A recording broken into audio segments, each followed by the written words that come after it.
Parliament നടപടികൾ തടസ്സപ്പെടുത്തുന്നതിൽ India സഖ്യത്തിൽ ഭിന്നത.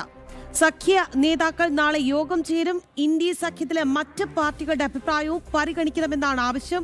ഇനി ഏകപക്ഷീയ നടപടികൾ ഉണ്ടാകില്ല എന്ന് രാഹുലിന്റെ ഉറപ്പ്.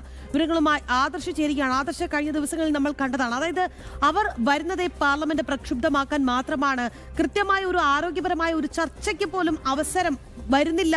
അതായത് പ്രതിപക്ഷം എന്ന് പറയുമ്പോൾ തീർച്ചയായും ചില വാദങ്ങൾ മുന്നോട്ട് വയ്ക്കും. എന്താണ് ആരോഗ്യപരമായ ചർച്ചയ്ക്ക് ഒരു ഒപ്പം നിന്നാൽ മാത്രമാണ് കൃത്യമായ ഒരു പ്രതിപക്ഷത്തിന്റെ ഉത്തരവാദിത്വം അവിടെ നിറവേറ്റപ്പെടുക. എന്തായാലും അതൊന്നും തന്നെ നടന്നില്ല. അതായിരുന്നു കഴിഞ്ഞ ദിവസങ്ങളിൽ വരെ കണ്ടത്. എന്താണിപ്പോൾ ഇന്ത്യ സഖ്യത്തിൽ ഭിന്നത രൂപപ്പെടാൻ കാരണമായതൊപ്പം തന്നെ അവരുടെ തുടർ നീക്കങ്ങൾ എങ്ങനെ?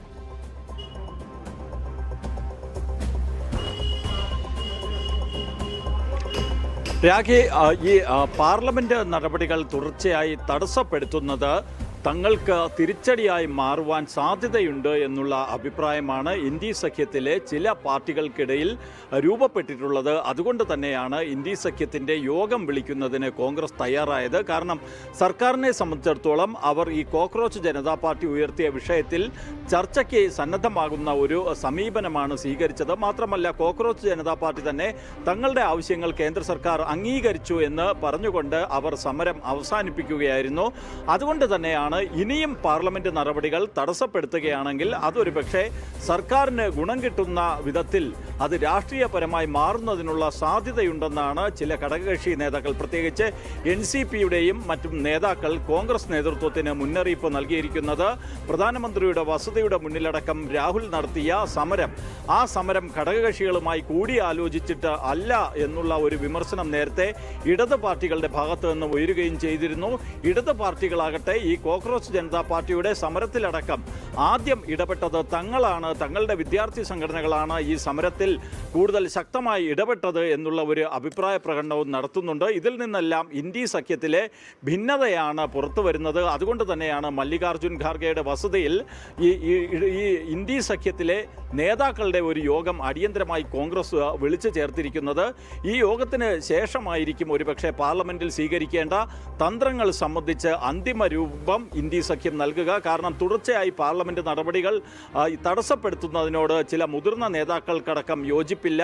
അതുകൊണ്ട് തന്നെയാണ് ഇത്തരത്തിൽ ചർച്ചയ്ക്ക് കോൺഗ്രസ് സന്നദ്ധമായത്.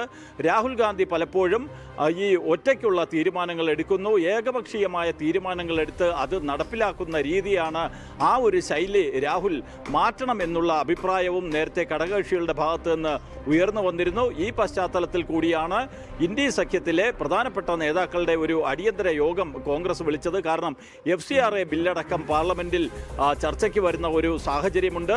അപ്പോൾ അതിനെയൊക്കെ വീണ്ടും എങ്ങനെ എതിർപ്പ് അറിയിക്കണം, എന്നാൽ ആ എതിർപ്പിലൂടെ പാർലമെന്റിലെ നടപടികൾ തടസ്സപ്പെടുത്തുന്നതിനെ ചില ഘടകകക്ഷികൾ അംഗീകരിക്കുന്നില്ല.